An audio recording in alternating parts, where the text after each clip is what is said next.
Alright, so we have a rectangle here of dimensions 6 units by 4 units, and we have two circles inscribed within this rectangle.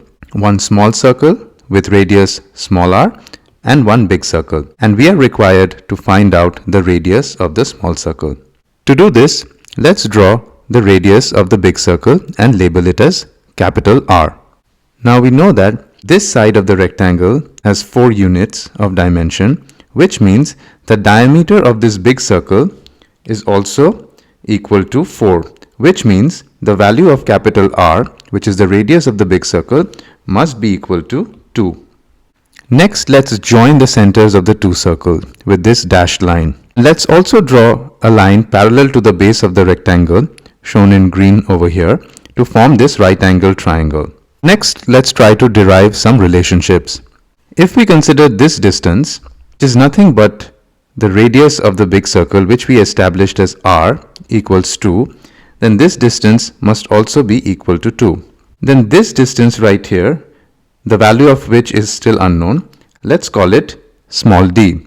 And finally, this distance over here is the same as the radius of the smaller circle, which is small r.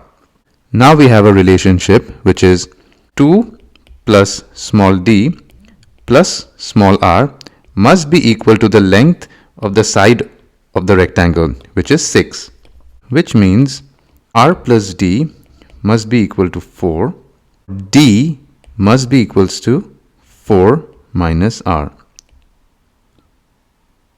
Now let's consider this right angle triangle over here and bring it out here. So we know that the hypotenuse of this right angle triangle must be the sum of the radii of the two circles, like so, which is capital R plus small r.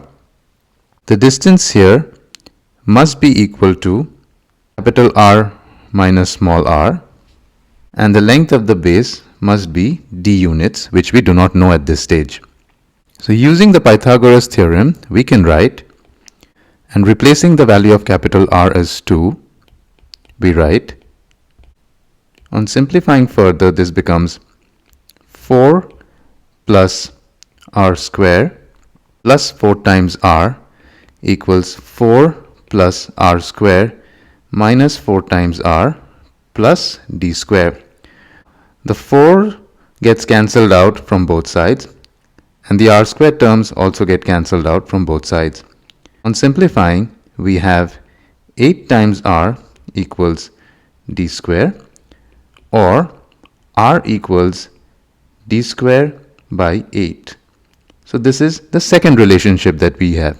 So cleaning this up a bit, d equals to 4 minus r, that was one relation, and we also saw that r equals d square by 8. Combining these two relations, we can write d equals 4 minus d square by 8, or d square plus 8 times d minus 32 equals 0.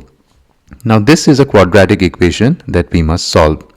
For any quadratic equation of the form ax square plus bx plus c equals 0, we know that the roots are minus b plus minus square root of b square minus 4 times a times c divided by 2a.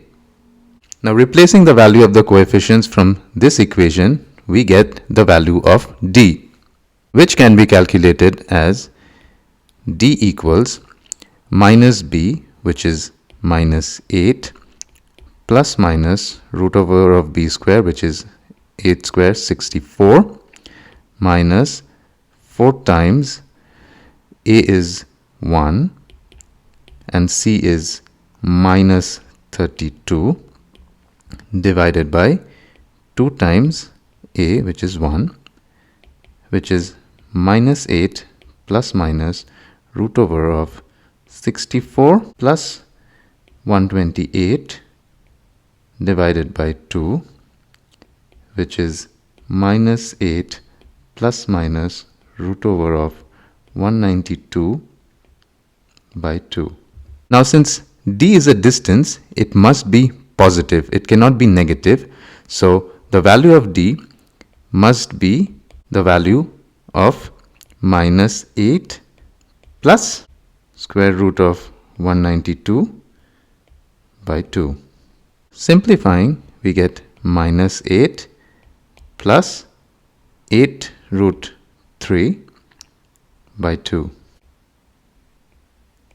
8 times root 3 minus 1 by 2, or 4 times root 3 minus 1. This is the value of d. Now my r, as we know, is d square by 8. So we calculate r as d square, which is 4 square times root 3 minus 1 square by 8, which is 16 times root 3 minus 1 square by 8, which is 2 times root 3 minus 1 square. And that's your answer. And if you simplify this further, then numerically r comes out to be somewhere around 1.07 units. And that's your final answer. So there you are.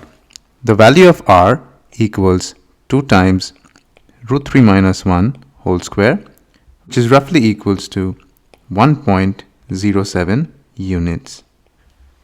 If you like today's question and the approach of solving the problem, then please hit the like button and consider subscribing to my channel, where I'll be solving such interesting problems every single week. Thank you.